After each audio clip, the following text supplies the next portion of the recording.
Hey everyone, this is Harg and I'm here to help. This is just a quick little video that I wanted to throw together just to kind of show. This is mostly for a couple people in my guild that I was talking about, but just in case it helps anybody else, I thought I'd put it up on the channel. This new deck for this week, this is the first week of Gem Crush 2.0, as I'm sure you're all aware, and has some interesting features and some stuff that might not be super obvious. I know a lot of people are pro deck builders, and I'm not super good at it, but I just want to make sure that some of these things were easily noticeable. So the main cards, right? You've got the Invisible Man, you've got Bloody Mary, you've got your Phantom. Now, so the Invisible Man, the important part here is that he has this passive where if you Gem Crush 7 columns, he's going to get a second 100% power attack, and that's super handy. I mean, it's if he hits for 30 trillion, he's going to hit a second time for another 30 trillion, and that's a big deal.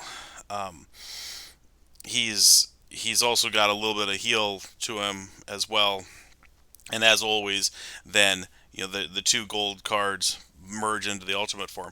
But the reason really for this video is Bloody Mary. So this concept of Bloody Mary, right? So it's from the old children's tale of Bloody Mary, Bloody Mary, Bloody Mary. You say it 3 times, and this evil spirit appears. So when you activate this card, it speaks Bloody Mary, and there's a counter on your screen that'll say hi. That's one time that you've used her.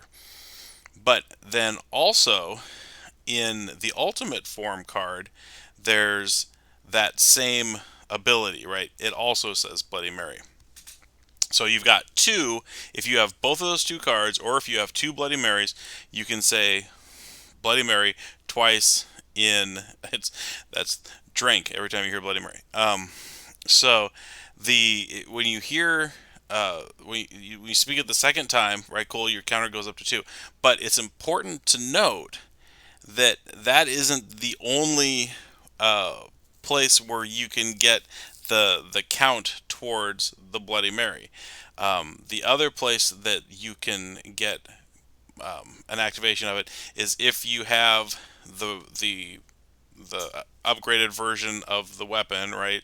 So you've got the ultimate weapon, and you've got gushing wounds. And whenever you speak Bloody Mary with your ultimate form card, and you have this weapon, if you have this relic uh, in your inventory, then it speaks it twice. So then what that means is instead of like every 3 turns, because of the fact that you've got a 2 turn cooldown for the cards, instead of waiting on your third turn, you can activate the Bloody Mary, which is, by the way, 30 power gems that jump onto your screen. And so it's worth it, right?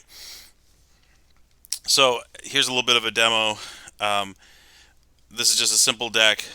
It's got 2 of the cards from the last Slayer event just because they throw up a lot of big power gems. And then I just activate this left to right. It's super cool. Um, and when you get to the last card on the right, when she speaks the Bloody Mary the third time, the screen just fills up with with the power gems, and of course it gem crushes, and then that all goes to your gem crush folder, and then you get these big multipliers.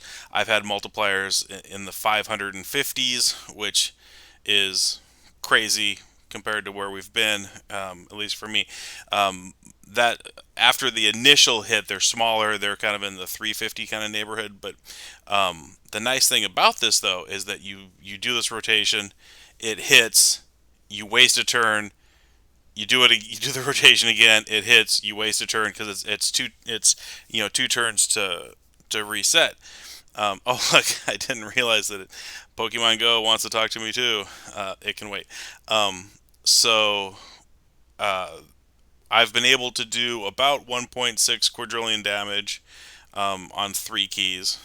This turn I was, you know, doing mostly for the video, so it wasn't the absolute best version of it. But anyway, there's just a good basic use, nothing too fancy. If you've got two Bloody Marys, or if you've got the ultimate form and one Bloody Mary, or if you've got, there's different ways to kind of optimize around your, if you just have one Bloody Mary, you're going to have to, get to your fifth turn to activate it. So plan accordingly. Make sure that you've got your timing set up. But it's a huge gem crush, and it's worth a lot of points. That was just a terrible try, and it was still 800 and some trillion, which is a pretty good number for where we are right now. So anyway, I hope that helped. Gives you guys some ideas. Tell me what I said wrong, and in the comments, and we'll learn together and get better for next time. Thank you.